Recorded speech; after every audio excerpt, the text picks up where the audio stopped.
It is the review of mercy killing.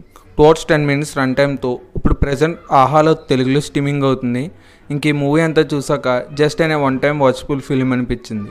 ఈ movie basic story line బాగానే ఉంది, కానీ ఈ మూవీ ఎంచుకోవడం, వాళ్ళు డిసైడ్ చేయడం, తర్వాత దాన్ని నెరేట్ చేసే విధానం, ఇవన్నీ కొంచెం స్లో ఎలిమెంట్స్తో రన్ అవ్వడం వల్ల మూవీ అయితే నాకైతే నచ్చలేదు. ఈ మూవీ బేసిక్ స్టోరీ లైన్ వచ్చేసి ఒక అనాథ పిల్ల అయితే ఉంటుంది. తన అమ్మ నాన్న ఎవరు, తన్ని ఇలా చేసింది ఎవరు, తనకి ఎటువంటి ప్రాబ్లమ్స్ ఫేస్ చేసింది తన అమ్మ నాన్న కనుక్కున్న విషయంలో అని మనం మూవీ చూసి తెలుసుకోవాలి.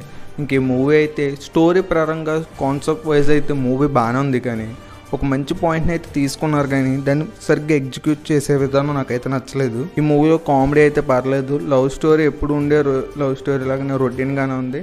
ఇంకా రాజకీయవేత్త ఉంటాడు, తను ప్రజల్ని ఏడిపిస్తూ ఉంటాడు, కొన్ని ప్రాబ్లమ్స్ ఫేస్ చేస్తారు. ఆ ప్రాబ్లమ్స్ ఏంటో అని కూడా మనం మూవీ చూసి తెలుసుకోవాలి. ఒక అమ్మాయి వాళ్ళ తల్లిదండ్రులను ఎత్తుక్కునేటప్పుడు సమాజం తను ఎలా చూస్తుంది అనే ప్రాబ్లమ్స్ని చూపిస్తూ వెళ్ళారు.